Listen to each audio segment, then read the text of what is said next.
Hello viewers, मैं हूं आपका दोस्त पवन कुमार विश्वजीत। सभी का स्वागत करता हूं आपके अपने यूट्यूब चैनल पवन कुमार विश्वजीत में, जहां मिलती है आपको फिजिकल एजुकेशन कॉम्पिटिटिव एग्जाम्स की लाइव प्रिपरेशन और इसके साथ में मिलती है आपको फिजिकल एजुकेशन और स्पोर्ट्स से जुड़ी हुई हर प्रकार की छोटी बड़ी अपडेट जो आपके फिजिकल एजुकेशन कॉम्पिटिटिव एग्जाम्स के लिए जानना जरूरी है और आपकी स्पोर्ट्स और एजुकेशन की फील्ड के लिए बहुत जरूरी होती है। तो अगर चैनल पर पहली बार विजिट कर रहे हैं तो चैनल को सब्सक्राइब कर लीजिए और बेल आइकन को प्रेस कर लीजिए ताकि आने वाली हर एक वीडियो और लाइव सेशन का नोटिफिकेशन है वो आप तक ठीक ठाक पहुंचता रहे और आप हमारे साथ में लाइव सेशन को एंजॉय कर पाएं। तो चलिए आज हम आपको करवाने वाले हैं 50 एमसीक्यूज। जी हां, यहां पर ये 50 एमसीक्यूज और साथ में अपना पेन और पेपर जरूर रखिएगा सीरीज स्टार्ट होने से पहले, क्योंकि यहां पर ये 50 एमसीक्यूज का लाइव टेस्ट आपको प्रोवाइड करवाया जा रहा है आपके फिजिकल एजुकेशन कॉम्पिटिटिव एग्जाम्स के पॉइंट ऑफ व्यू से। तो चलिए शुरुआत करते हैं और चलिए सब शेयर जरूर कर दीजिएगा साथ के साथ में। तो पेन और पेपर जरूर अपना पास में रखिएगा और मुझे कमेंट बॉक्स में कमेंट करके अपना स्कोर जरूर बताइएगा कितना स्कोर आपका रहेगा।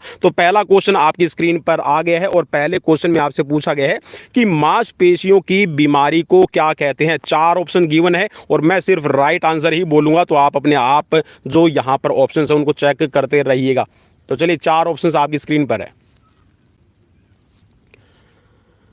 तो चलिए मैं उम्मीद करता हूं कि आपने 4 ऑप्शंस में से जो राइट है वो चूज कर लिया होगा। तो राइट है मायोपैथी। जी हां, जहां पर मांसपेशियां मसल्स के अंदर जो भी आपकी डिजीजेस होती हैं या फिर मसल से रिलेटेड जो भी प्रॉब्लम होती है उनकी जो स्टडी की जाती है वो ये कह सकते हैं कि जो मायोपैथी है, मायोपैथी से आपका बीमारियों का पता चलता है। नेक्स्ट क्वेश्चन की तरफ बढ़ेंगे और नेक्स्ट क्वेश्चन आपकी स्क्रीन पर है। क्वेश्चन में पूछा गया है आपसे ये कि शारीरिक व्यायाम से मांसपेशियों पर क्या प्रभाव पड़ता है। यहां पर 2 स्टेटमेंट दी गई है और फिर नीचे यहां पर एक कूट दिया गया है, मींस एक आपको सीक्वेंस दी गई है, तो उसमें से आपको अपना राइट ऑप्शन चूज करना है। चलिए यहां पर मैं पहले जो स्टेटमेंट है सिर्फ वही पढ़ूंगा और बाकी जो आप अपना आंसर है चूज कर लीजिएगा। यह किसी भी संबंधित कार्य को करने के लिए सक्षम होती है, इससे मांसपेशियां मजबूत व लचीली होती हैं। दूसरी स्टेटमेंट है मांसपेशियों में ऐंठन आ जाती है। तो इन दोनों स्टेटमेंट्स में से आपको सही कौन सी लगती है उस पर आप क्लिक कर सकते हैं। तो चलिए राइट की तरफ बढ़ेंगे और राइट है यहां पर ऑप्शन ए। जी हां, सिर्फ एक ही स्टेटमेंट सही है कि यह किसी भी संबंधित कार्य को करने में आपकी जो क्षमता है, आपकी जो कैपेबिलिटी है उसको बढ़ा देती है और इसके साथ में जो आपकी मसल्स है वो स्ट्रांग बनती है और इसके साथ में जो उनके अंदर फ्लेक्सिबिलिटी, इलास्टिसिटी है उसका यहां पर अच्छा आप ये कह सकते हैं कि जो प्रोडक्शन है वो होता है। लेकिन जो मांसपेशियों के अंदर स्टिफनेस है वो कभी भी नहीं होती है एक्सरसाइजेज को करने से। चलिए नेक्स्ट क्वेश्चन की तरफ बढ़ेंगे और नेक्स्ट क्वेश्चन आपकी स्क्रीन पर है। क्वेश्चन में पूछा गया है मांसपेशियों के अंतिम छोर को क्या कहते हैं। मींस जो मसल्स का लास्ट एंड होता है उसको क्या कहा जाता है। 4 ऑप्शंस आपकी स्क्रीन पर गिवन है और जो भी आपको राइट लगे उस राइट पर चूज कर लीजिएगा। और कल लेकर आ रहा हूं आपके लिए एथलेटिक्स के क्वेश्चंस और हो सका तो क्या पता आज शाम को ही आपको सरप्राइज मिल जाए। तो चलिए यहां पर 4 ऑप्शंस में से जो राइट आपको लगे उस राइट पे आप क्लिक कर लीजिएगा।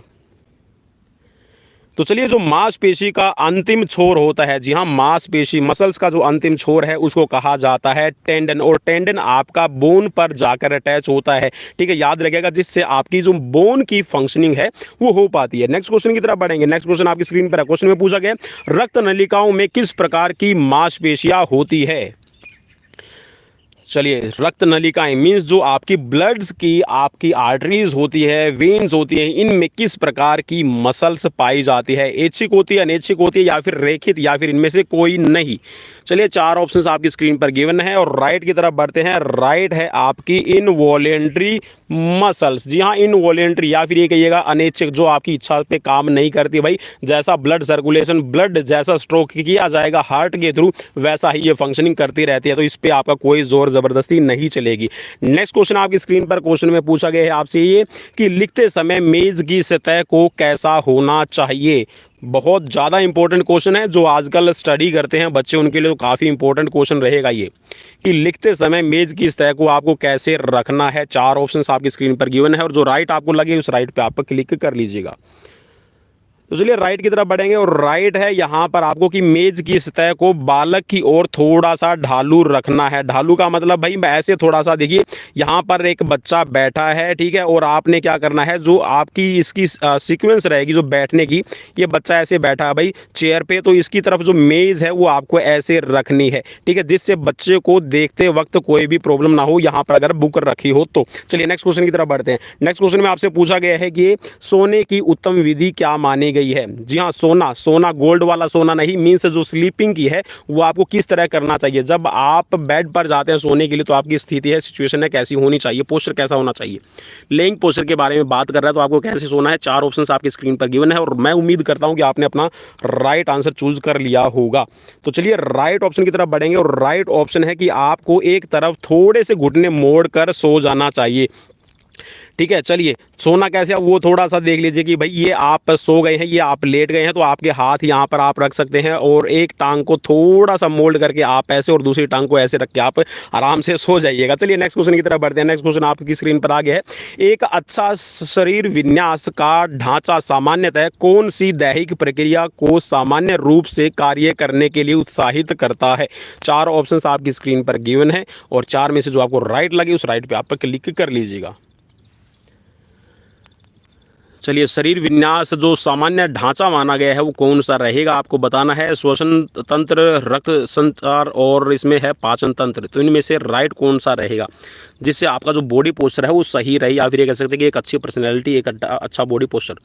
तो चलिए 4 ऑप्शंस आपकी स्क्रीन पर गिवन है। तो चलिए राइट की तरफ बढ़ेंगे और राइट है यहाँ पर एक अच्छी बॉडी और फिटनेस की अगर हम बात करें तो वो रहेगी जिसके अंदर आपका श्वसन तंत्र है, रेस्पिरेटरी सिस्टम है और इसके साथ में डाइजेस्टिव सिस्टम है, ये अच्छे से काम करते हो। चलिए नेक्स्ट क्वेश्चन की तरफ बढ़ेंगे और नेक्स्ट क्वेश्चन आपकी स्क्रीन पर आ गया है और क्वेश्चन आ गया है नंबर 8 और क्वेश्चन में पूछा गया निम्नलिखित अवस्थाओं में कौन सी अवस्था या फिर अवस्थाएं पेशियों पर अनावश्यक तनाव पैदा कर अंग विन्यास को भटका देती है।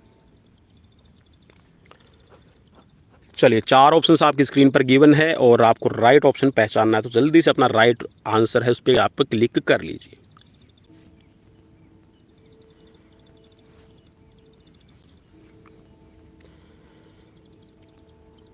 तो चलिए आपकी फिजिकल फिटनेस और वेलनेस को जो प्रभावित करने वाले हैं ये सभी रहेंगे कि अपर्याप्त मात्रा में आप सुस्तान करते हैं, मीन्स आप रेस्ट कम करते हैं, ठीक है, विश्राम आप कम करते हैं और निद्रा कम लेते हैं, मीन्स जो आपका स्लीपिंग टाइम है वो कम है, तो इससे आपकी जो बॉडी पोस्चर है, फिजिकल फिटनेस है, उस पर आपका नेगेटिव इफेक्ट पड़ता है। चलिए नेक्स्ट क्वेश्चन की तरफ बढ़ेंगे और नेक्स्ट क्वेश्चन में आपसे पूछा गया है, चलिए टेस्ट और मेजरमेंट से रिलेटेड यहाँ पर क्वेश्चन आपके लिए आ गया है। क्वेश्चन में पूछा गया है कि किसने नाड़ी अनुपात परीक्षण, आपका इसमें पल्स रेशियो टेस्ट प्रकाशित किया है।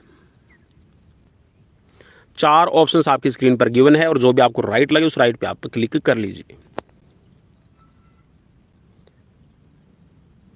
चलिए राइट की तरफ बढ़ेंगे और राइट है यहाँ पर टोटल पल्स रेशियो, भी आपने ज़रूर नाम सुना होगा, तो ये है आपका प्रकाशित करने वाले टोटल। नेक्स्ट क्वेश्चन की तरफ बढ़ेंगे और नेक्स्ट क्वेश्चन आपकी स्क्रीन पर क्वेश्चन में पूछा गया है किसने नाड़ी अनुपात परीक्षण के आधार पर वर्ष 1940 में हार्वर्ड स्टेप टेस्ट परीक्षण बनाया था। चलिए हार्वर्ड स्टेप टेस्ट किसने बनाया है आपको बताना है और ये 1940 की बात कर रहे हैं, तो ये आपका कब होगा आपको ज़रूर बताना है। तो चलिए अगर आपको देखिए यहाँ पर लिखा हुआ है हार्वर्ड स्टेप टेस्ट के बारे में कि 1940 है, लेकिन मैं आपको इसको क्लियर कर दूं, ये है 1943, ठीक है, 1943 है भाई, आप इसको करेक्ट कर लीजिएगा। अगर आपने CBSE, बिल्कुल देखिए मैं कई बार आपको चीज़ें बता चुका हूँ कि भाई आप यूट्यूब पे जो वीडियोज़ देखते हैं या फिर आप जो यूट्यूब से खाली पढ़ाई करते हैं और सोचते हैं कि हम एग्जाम क्लियर कर लेंगे, तो भाई आप गलत हैं। आप अपना जहाँ से भी आपको फिजिकल एजुकेशन का मटेरियल मिले उसको पढ़िए, ठीक है, बुक्स जरूर उठा लीजिए। 9 to 12 आप CBSE की बुक पढ़ लीजिए, ग्रेजुएशन में है आपकी BPEd MPEd जो भी आपको बुक मिलती है वो आप जरूर बुक पढ़िए, उससे आपको बहुत सारी नॉलेज मिल जाएगी। हो सकता है कई बार हम भी जो मटेरियल तैयार करते हैं हो सकता है मे भी उसमें भी कोई भी फॉल्ट हो, लेकिन आपका काम थोड़ा सा ये रिस्पॉन्सिबिलिटी बनती है कि भाई एक बार जरूर चेक कर लिया कीजिए, ठीक है। चलिए नेक्स्ट क्वेश्चन की तरफ बढ़ेंगे और इससे पहले आंसर ले लेते हैं। तो राइट आंसर है यहाँ पर लुशियन ब्राउआ, ठीक है, इनका पूरा नाम है लुशियन ब्राउआ। तो इन्होंने 1943 के अंदर हार्वर्ड स्टेप टेस्ट बनाया था, और हार्वर्ड स्टेप टेस्ट के अंदर आपको पता है कि जो आपका कार्डियोवैस्कुलर फिटनेस है उसको चेक किया जाता है। और इसके साथ में आप एक चीज़ और तैयार कर लीजिएगा कि इसके अंदर जो बॉक्सेस की हाइट है वो यूज़ की जाती है हार्वर्ड स्टेप टेस्ट के अंदर। एक तो है 20 इंच का जो बॉक्स यूज़ किया जाता है वो है बॉयज़ के लिए, और 16 इंच का जो बॉक्स है वो किया जाता है गर्ल्स के लिए यूज़। तो यहाँ पर सबसे बड़ा डिसएडवांटेज की अगर हम बात करें तो डिसएडवांटेज भी कई बार आपके एग्जाम्स में पूछ लिया जाता है, तो क्या है सबसे बड़ा डिसएडवांटेज यही है कि जो बॉयज़ है ज़रूरी नहीं है कि सबकी हाइट है वो 6 फीट हो, तो कईयों के लिए जो बॉक्स यूज़ किया जाता है 20 इंच का तो वो बड़ा मुश्किल होता है उस पर परफॉर्म करना।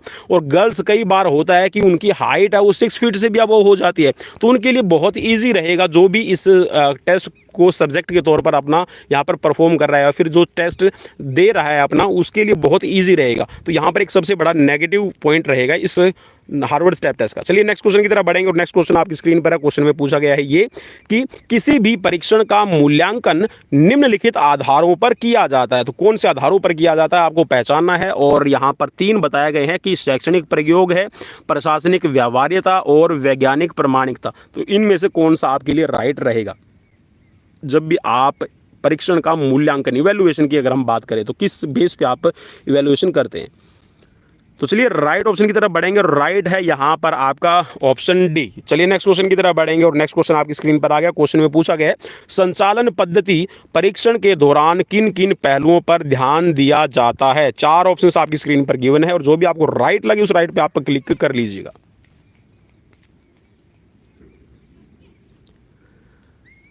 तो चलिए मैं उम्मीद करता हूं कि आपने बिल्कुल यहां पर अपना जो राइट ऑप्शन है वो चूज़ कर लिया होगा, और अगर नहीं किया तो चलिए मैं बता देता हूं। तो यहां पर ऑप्शन डी आपका राइट हो जाएगा। जी हाँ, ये सभी पहलू है जो सभी पॉइंट्स हैं इन पे ध्यान देने की ज़रूरत है जब भी आप किसी भी टेस्ट का संचालन करते हैं। चलिए नेक्स्ट क्वेश्चन की तरफ बढ़ेंगे। नेक्स्ट क्वेश्चन आपकी स्क्रीन पर है। क्वेश्चन में पूछा गया है कि इवैल्यूएशन शब्द की उत्पत्ति किस भाषा से हुई है। चलिए 4 ऑप्शंस आपकी स्क्रीन पर है, और बिल्कुल इजी क्वेश्चन रहेगा ये, ज़्यादा इसमें आपको सोचने की ज़रूरत नहीं पड़ेगी, क्योंकि जितने भी फिजिकल एजुकेशन के अंदर वर्ड्स इस्तेमाल किए जाते हैं वो लगभग आपके लैटिन लैंग्वेज से ही निकले हैं। चलिए नेक्स्ट क्वेश्चन की तरफ बढ़ेंगे, और नेक्स्ट क्वेश्चन आपकी स्क्रीन पर है। क्वेश्चन में पूछा गया है कि शक्ति मापन संबंधित है। 4 ऑप्शंस आपकी स्क्रीन पर है। चलिए 4 ऑप्शंस में से जो आपको राइट लगे उस राइट पे आप क्लिक कर लीजिएगा। तो चलिए जो स्ट्रेंथ मेजरमेंट से रिलेटेड है वो रहेंगे यहाँ पर, आप ये कह सकते हैं कि एक वैज्ञानिक है, एक आपके इन्वेंटर हैं, तो ये है हायर। ऑप्शन ए राइट हो जाएगा। नेक्स्ट क्वेश्चन की तरफ बढ़ेंगे, और नेक्स्ट क्वेश्चन में आपसे पूछा गया है एक अजीब व गरीब सा सवाल, और चलिए यहाँ पर हो जाइए इसका आंसर देने के लिए तैयार। तो यहाँ पर पूछा गया है कि किस विद्वान ने 1699 ईस्वी में मनुष्यों एवं घोड़ों के तुलनात्मक अध्ययन से देखा कि मनुष्य कितना वजन उठाकर चल सकता है तथा यह मनुष्य के स्वास्थ्य के लिए कितना उचित है। 4 ऑप्शंस आपकी स्क्रीन पर है, और किसने यहां पर ये कह सकते हैं कि प्रयोग किया है, एक्सपेरिमेंट किया है, स्टडी किसने की है आपको बताना है। 4 ऑप्शंस आपकी स्क्रीन पर गिवन है। तो चलिए राइट ऑप्शन की तरफ बढ़ेंगे, और राइट ऑप्शन जी हाँ शक्ति से संबंधित अभी ये हमने किया था कि जो स्ट्रेंथ मेजरमेंट का है तो वो किया है यहाँ पर, वो रिलेटेड थे डेला हायर। ठीक है, इनका पूरा नाम डेला हायर, और वैसे जो पिछला क्वेश्चन था रिसेंटली जो 14th क्वेश्चन था उसमें हायर नाम लिखा हुआ था। ऑप्शन बी यहाँ पर राइट हो जाएगा। नेक्स्ट क्वेश्चन में आपसे पूछा गया है ये कि किन चिंतकों ने एक डायनमोमीटर का निर्माण किया जिसकी सहायता से 25 मसल्स के समूह का या फिर ग्रुप का स्टडी करने का काम किया है। चलिए 4 ऑप्शंस आपकी स्क्रीन पर है, और आपको बताना है राइट आंसर। तो चलिए राइट ऑप्शन की तरफ बढ़ेंगे, और राइट ऑप्शन है यहाँ पर केलॉग एवं मार्टिन। चलिए नेक्स्ट क्वेश्चन की तरफ बढ़ेंगे, और नेक्स्ट क्वेश्चन आपकी स्क्रीन पर आ गया। क्वेश्चन में पूछा गया है आपसे एक सवाल, और यहाँ पर जो जोड़ा गलत है वो आपको पहचानना है कि कौन सा जोड़ा यहाँ पर गलत है। चलिए मैं आपकी हेल्प कर देता हूँ। तो यहाँ पर देखिए कब्जेदार जोड़ कोने का बिल्कुल ठीक है, कूले का बाल एंड सॉकेट ठीक है, कलाई का काठी तथा अस्थि कंद की है, या ये सही रहेगा, या घुटने का धुरी, कौन सा इसमें से आपका सही आपको लगता है उसमें आप बताइएगा। चलिए 2 ऊपर वाले तो सही हैं, अब नीचे वाले में आपको कौन सा सही लग रहा है वो आपको बताना है। तो चलिए बिल्कुल यहाँ पर घुटना आपका होता है ऑल्सो इट्स अ बाल एंड सॉकेट जॉइंट ना, बाल एंड सॉकेट जॉइंट नहीं है, सॉरी मैं माफी चाहूँगा, ये होता है आपका हिंज जॉइंट है। ठीक है, चलिए नेक्स्ट क्वेश्चन की तरफ बढ़ेंगे, और नेक्स्ट क्वेश्चन आपकी स्क्रीन पर आ गया। क्वेश्चन में पूछा गया आपसे ये कि शारीरिक शिक्षा के दार्शनिक सिद्धांतों की नींव किसने रखी है। 4 ऑप्शंस आपकी स्क्रीन पर गिवन है। चलिए, दार्शनिक सिद्धांतों की नींव किसने रखी, आपको पहचानना है। 4 ऑप्शंस आपकी स्क्रीन पर गिवन है। तो चलिए राइट ऑप्शन की तरफ बढ़ेंगे और राइट ऑप्शन, जी हाँ, सबसे बड़ा अहम योगदान अरस्तु और सुकरात का रहा है, तो ऑप्शन डी यहाँ पर राइट हो जाएगा। नेक्स्ट क्वेश्चन आपकी स्क्रीन पर है और ये भी साइकोलॉजी से जुड़ा हुआ है। आदर्शवाद की उत्पत्ति किससे हुई थी? 4 ऑप्शंस आपकी स्क्रीन पर है। विचारवाद से, प्रकृतिवाद, व्यवहारवाद या फिर मानववाद। चलिए 4 ऑप्शंस आपकी स्क्रीन पर गिवन है और मैं उम्मीद करता हूं कि इसमें आपको ज़्यादा विचार नहीं करना पड़ेगा, क्योंकि विचारों से ही आदर्शवाद की उत्पत्ति हुई है। चलिए नेक्स्ट क्वेश्चन की तरफ बढ़ेंगे और नेक्स्ट क्वेश्चन आपकी स्क्रीन पर आ गया। क्वेश्चन में पूछा गया प्रकृतिवाद का मुख्य ध्येय क्या है, ऑब्जेक्टिव क्या है आपका नेचुरलिज्म का, आपको बताना है। 4 ऑप्शंस आपकी स्क्रीन पर गिवन है। तो चलिए राइट ऑप्शन की तरफ बढ़ेंगे और राइट ऑप्शन हो जाएगा आपका इसमें ऑप्शन बी। नेक्स्ट क्वेश्चन आपकी स्क्रीन पर आ गया। क्वेश्चन में पूछा गया है द्वितीय प्रकार के उत्तोलक में भार होता है, कैसा भार होगा आपको पहचानना है। चलिए 4 ऑप्शंस आपकी स्क्रीन पर गिवन है और राइट की तरफ हम बढ़ने वाले हैं। तो राइट हो जाएगा आपका यहाँ पर बल तथा आलंब के मध्य में, ठीक है, भार होता है। चलिए नेक्स्ट क्वेश्चन की तरफ बढ़ेंगे और नेक्स्ट क्वेश्चन आपकी स्क्रीन पर आ गया है। अस्थि वक्रता का क्या कारण है? 4 ऑप्शंस आपकी स्क्रीन पर गिवन है।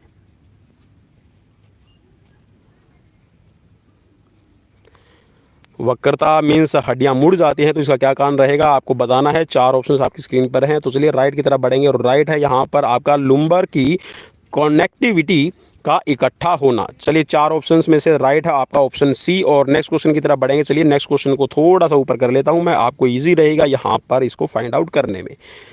क्वेश्चन में पूछा गया अधिकांश गामक कौशल शिक्षण निम्न में से किन वृद्धि प्रक्रमों पर होते हैं? 4 ऑप्शंस आपकी स्क्रीन पर गिवन है। कूट दिए गए हैं और उन कूट से पहले आपको किशोरावस्था, तरुणावस्था, बाल्यावस्था और शैशवावस्था के बारे में बताया गया। इन्फेंसी स्टेज है, एडोलेसेंस है, आपकी प्यूबर्टी है और आपकी चाइल्डहुड है। तो चलिए जो भी आपको राइट लगे, मैं उम्मीद करता हूँ कि आपने अपना राइट चूज़ कर लिया होगा। तो यहाँ पर आपका हो जाएगा ऑप्शन बी यहाँ पर राइट। थर्ड और फोर्थ यहाँ पर सही रहेंगे। नेक्स्ट क्वेश्चन की तरफ बढ़ेंगे और नेक्स्ट क्वेश्चन आपकी स्क्रीन पर आ गया है। चलिए आपको मिलान करना है और मिलान करिए। चलिए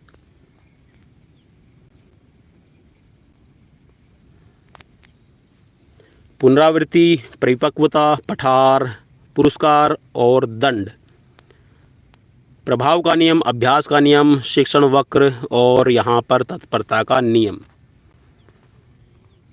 तो चलिए पठार यहाँ पर आपका शिक्षण वक्र से यहाँ पर आपका होता है और पुरस्कार और दंड का आप देख लीजिए। अभी आपके लिए बिल्कुल इजी रहेगा, मैंने थोड़ा सा आपको हिंट दे दिया है, तो इसे थोड़े से हिंट से आप बड़ा यहाँ पर अपना बना सकते हैं।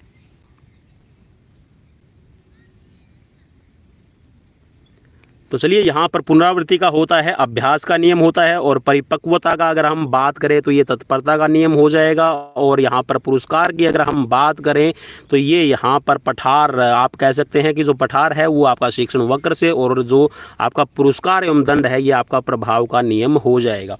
तो यहाँ पर इस हिसाब से जो आपका कूट बनेगा तैयार, ये हो जाएगा आपका सी।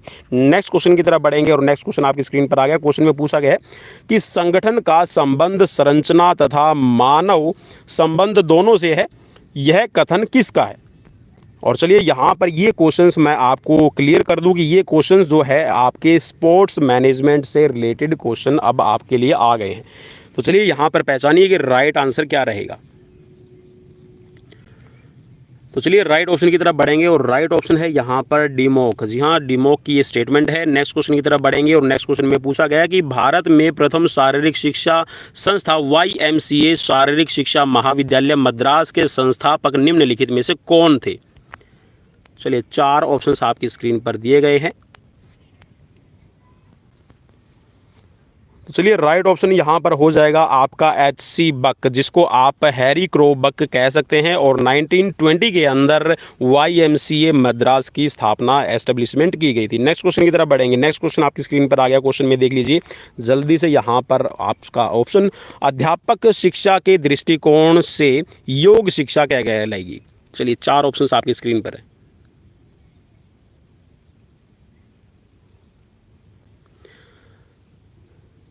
चलिए, अध्यापक शिक्षा के दृष्टिकोण से योग शिक्षा आपकी हो जाएगी कि ये शारीरिक शिक्षा के अंतर्गत नहीं है, ठीक है, अंतर्गत नहीं आती, लेकिन फिर भी इसको योग जो शिक्षा होती है उसको फिजिकल एजुकेशन से जोड़कर देखा जाता है। चलिए नेक्स्ट क्वेश्चन की तरफ बढ़ेंगे। नेक्स्ट क्वेश्चन आपकी स्क्रीन पर आ गया है। क्वेश्चन में पूछा गया है ये कि शील आचार संहिता कोड ऑफ एथिक्स को प्रायः माना जाता है। क्या माना जाता है आपको बताना है। 4 ऑप्शंस में से जो राइट लगे उस राइट पे आप क्लिक कर लीजिएगा।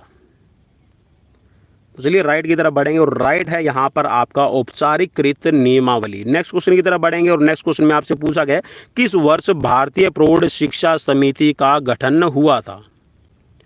4 ऑप्शंस आपकी स्क्रीन पर दिए गए हैं। तो चलिए, भारतीय प्रौढ़ शिक्षा समिति का गठन है ये आपका 1939 के अंदर हुआ था, 1939 में। ऑप्शन सी यहाँ पर राइट हो जाएगा। नेक्स्ट क्वेश्चन आपकी स्क्रीन पर आ गया है और रीजन असर्शन यहाँ पर आपको देखना है, ठीक है। असर्शन आप देख लीजिए और फिर उसके बाद में रीजन देख लीजिए। तो चलिए, रीजन है मीन्स जो आपका यहाँ पर असर्शन है, जो स्टेटमेंट है ये दी गई है कि जनसंपर्क के प्रयोग से ही सामान्य जनता को शारीरिक शिक्षा के वास्तविक महत्व के बारे में समझाया जा सकता है। जो यहाँ पर रीजन बताया गया है इसका कारण ये है कि जनसंपर्क बच्चों के सर्वांगीण विकास में सहायक होता है। तो इनके बीच में क्या संबंध है आपको कूट में देखकर पहचानना है। तो चलिए राइट ऑप्शन की तरफ बढ़ेंगे और राइट ऑप्शन है यहाँ पर आपका ए और आर दोनों सही हैं, परंतु आर जो है वो ए की सही एक्सप्लेनेशन नहीं है। नेक्स्ट क्वेश्चन की तरफ बढ़ेंगे और नेक्स्ट क्वेश्चन में आपसे पूछा गया है मनोविज्ञान के जनक हैं। तो मनोविज्ञान के जनक कौन है आपको पहचानना है।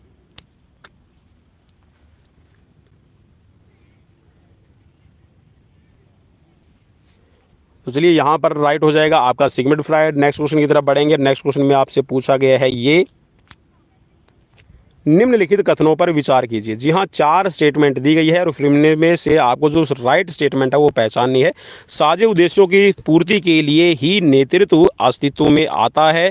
विभिन्न परिस्थितियों में नेतृत्व के तरीके बदलते रहते हैं। नेतृत्व तानाशाही तथा प्रबंधन का पर्याय है। नेतृत्व का अर्थ सभी स्थितियों में संपूर्ण जिम्मेदारी उठाने के लिए तैयार रहना है। तो यहाँ पर इसमें जो राइट रहेगा मेरे हिसाब से तो ऑप्शन सी होना चाहिए, लेकिन आपके हिसाब से क्या रहेगा वो आप देख सकते हैं। तो चलिए राइट रहेगा बिल्कुल यहाँ पर आपका ऑप्शन सी राइट हो जाएगा। देखिए, नेतृत्व जो लीडरशिप क्वालिटी होती है उसके अंदर कभी भी डिक्टेटरशिप और मैनेजमेंट मतलब मैं खुद ही एडमिनिस्ट्रेटर हूँ ये ऐसी भावना नहीं होती है। चलिए नेक्स्ट क्वेश्चन की तरफ बढ़ेंगे और नेक्स्ट क्वेश्चन आपकी स्क्रीन पर आ गया। क्वेश्चन में पूछा गया है आपका टेस्ट और मेजरमेंट से रिलेटेड। तो यहाँ पर क्वेश्चन है कि एथलेटिक वैध परीक्षण का निर्माण किसने किया। 4 ऑप्शंस आपकी स्क्रीन पर गिवन है और जल्दी से आपको अपना जो राइट ऑप्शन है उसको पहचान लीजिए।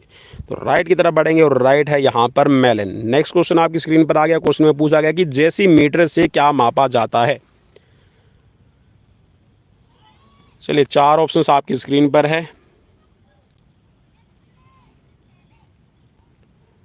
तो चलिए राइट की तरफ बढ़ेंगे। राइट है आपका एम्बो। नेक्स्ट क्वेश्चन आपकी स्क्रीन पर है। क्वेश्चन में पूछा गया कि हार्वर्ड स्टेप परीक्षण किसने बनाया। तो चलिए अभी रिसेंटली हम इस क्वेश्चन की बात कर चुके हैं। तो ये है लुशियन ब्रउआ। जी हाँ, लुशियन ब्रउआ ने 1943 के अंदर ये जो हार्वर्ड स्टेप टेस्ट है इसका निर्माण किया है। नेक्स्ट क्वेश्चन आपकी स्क्रीन पर आ गया। क्वेश्चन में पूछा गया है आपसे ये कि ट्यूटल पल्स अनुपात परीक्षण से क्या मापा जाता है। चलिए 4 ऑप्शंस आपकी स्क्रीन पर गिवन है और जो भी आपको राइट लगे उस राइट की आप तरफ बढ़ सकते हैं। तो चलिए राइट की तरफ बढ़ेंगे और राइट है आपका कार्डियो रेस्पिरेटरी एंडोरेंस को चेक किया जाता है। नेक्स्ट क्वेश्चन आपकी स्क्रीन पर है। क्वेश्चन में पूछा गया है कि किसने मापन के संदर्भ में कहा कि मापन केवल जानकारी का आधार है। 4 ऑप्शंस आपकी स्क्रीन पर गिवन है और जो राइट आपको लगे उस राइट पे आप क्लिक कर लीजिएगा। तो चलिए राइट की तरफ बढ़ते हैं और राइट है यहाँ पर हेलेंकिस और स्टैनले। हेलकिंस और स्टैनले ने यहाँ पर ये आपकी कह सकते हैं कि मापन के बारे में जो मापन केवल जानकारी का आधार है इस स्टेटमेंट को कहा है। ऑप्शन यहाँ पर ए राइट हो जाएगा। नेक्स्ट क्वेश्चन में आपसे पूछा गया समस्त आंकड़े को एकत्र कर जिनसे हम निर्णय लेते हैं उसे मान कहते हैं, यह परिभाषा किसने दी है। 4 ऑप्शंस आपकी स्क्रीन पर गिवन है और जो राइट आपको लगे उस राइट पे आप क्लिक कर लीजिएगा। तो चलिए राइट की तरफ बढ़ेंगे और राइट है यहाँ पर ब्रैडफील्ड और मॉर्डॉक। ऑप्शन सी यहाँ पर राइट हो जाएगा। नेक्स्ट क्वेश्चन की तरफ बढ़ेंगे और नेक्स्ट क्वेश्चन आपकी स्क्रीन पर आ गया। क्वेश्चन में पूछा गया है कि नेतृत्व शास्त्रीय मापन सर्वप्रथम किसके संदर्भ में उपयोग किया गया। 4 ऑप्शंस आपकी स्क्रीन पर गिवन है और चलिए राइट की तरफ बढ़ेंगे और राइट है यहाँ पर सैन्य। जी हाँ, सेना के लिए इस्तेमाल किया गया है सबसे पहले। नेक्स्ट क्वेश्चन की तरफ बढ़ेंगे और नेक्स्ट क्वेश्चन आपकी स्क्रीन पर क्वेश्चन में पूछा गया है हिचकॉक ने नेतृत्व शास्त्रीय मापन एमहर्स्ट कॉलेज में कब तक किया। 4 ऑप्शंस आपकी स्क्रीन पर गिवन है। चलिए राइट की तरफ बढ़ेंगे। राइट है आपका 1886 से लेकर 1891, 1886 से लेकर 1891। ऑप्शन डी यहाँ पर राइट हो जाएगा। और नेक्स्ट क्वेश्चन ले लेते हैं यहाँ पर। तो नेक्स्ट क्वेश्चन में पूछा गया है शरीर की ऊंचाई मापने के यंत्र को क्या कहते हैं। 4 ऑप्शंस आपकी स्क्रीन पर गिवन है। तो चलिए हाइट मेजरमेंट के लिए होता है आपका स्टेडियोमीटर। नेक्स्ट क्वेश्चन की तरफ बढ़ेंगे और नेक्स्ट क्वेश्चन आपकी स्क्रीन पर आ गया। क्वेश्चन में पूछा गया हाथों की पकड़ मापने के यंत्र को क्या कहते हैं। जी हाँ, हाथों की ग्रिप कैसी है उसको चेक करने के लिए जो आपका यंत्र यूज़ किया जाता है। आप देखिए हाथों की ग्रिप अगर आप चेक करना चाहते हैं, इट मीन्स कि आप अपने हाथों में स्ट्रेंथ चेक करना चाहते हैं। तो अब यहाँ पर राइट आंसर आपको बताना है।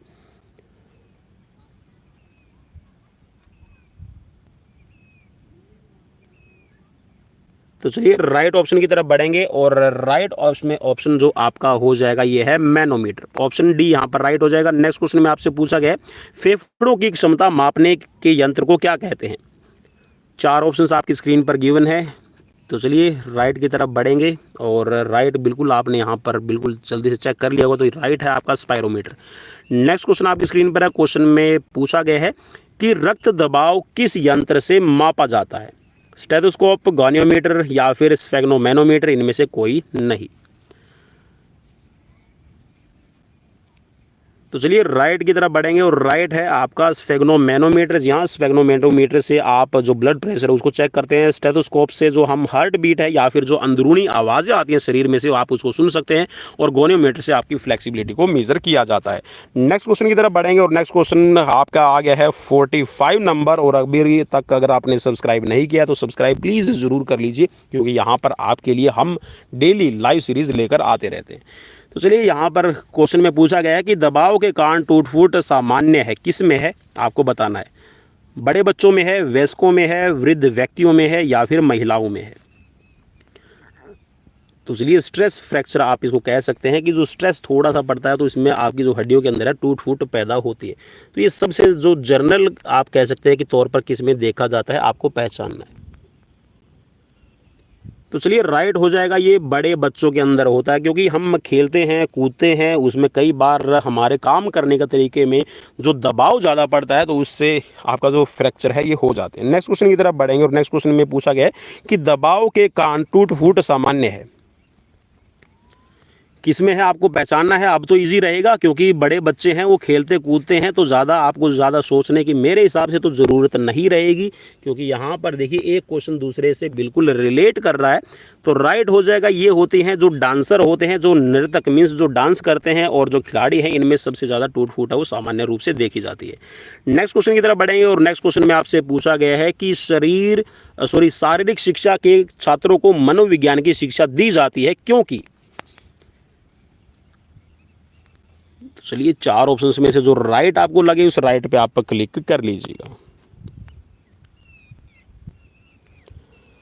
तो चलिए राइट ऑप्शन की तरफ बढ़ेंगे और राइट ऑप्शन है क्योंकि इसका संबंध है वो व्यवहार से है और पा रहे हैं तो उनका अध्ययन किया जाता है उनके व्यवहार और मनोदशा का। तो ये हो जाएगा आपका ऐसा है मनोविज्ञान में। ऑप्शन बी यहाँ पर राइट हो जाएगा। अगला क्वेश्चन आपकी स्क्रीन पर और क्वेश्चन नंबर है 49। क्लियर राइट ऑप्शन यहाँ पर हो जाएगा कि खेल भावना। जी हाँ, सबसे पहला है आपकी स्पोर्ट्समैन स्पिरिट। जी हाँ, धन अर्जित करना बाद की बात है, खेलों को जीतना बाद की बात है। धार्मिक भावना तो होती है खेलों के अंदर। यहाँ पर सिर्फ देखिए जो भावना देखी जाती है वो देखी जाती है आपकी खेल की। शिक्षा मनोविज्ञान सहायक है, किस में सहायक है आपको पहचानना है। 4 आपकी स्क्रीन पर है। शारीरिक विकास में, संपूर्ण शैक्षिक प्रक्रिया में, धार्मिक विकास में। जो आपकी कैसी एजुकेशन आपको मिल रही है उस एजुकेशन प्रोसेस को पूरा करने में जो आपकी एजुकेशन साइकोलॉजी है वो मदद करती है। निम्नलिखित कथनों पर आपको विचार करना है और विचार कर लीजिए। चलिए तो यहाँ पर 3 आपकी स्टेटमेंट दी गई है, इन 3 में से आपको जो राइट है वो पहचानना है। जी हाँ, यहाँ तंदुरुस्ती का अध्ययन है। जॉन लूथर के अनुसार खेल मनोविज्ञान एथलेटिक्स में व्यवहार की खोज करता है। क्लार्क एंड क्लार्क के अनुसार खेल मनोविज्ञान एक व्यवहारिक जो स्टेटमेंट है वो राइट दी गई है। तो ऑप्शन आपका यहाँ पर ए राइट हो जाएगा। तो थे आज के फटाफट। जी हाँ, आज के फटाफट यहाँ पर आप सभी के लिए क्वेश्चन, और लाइक सब्सक्राइब शेयर बिल्कुल भी करना मत भूलिएगा। मिलते हैं नेक्स्ट वीडियो में। Till then bye, take care.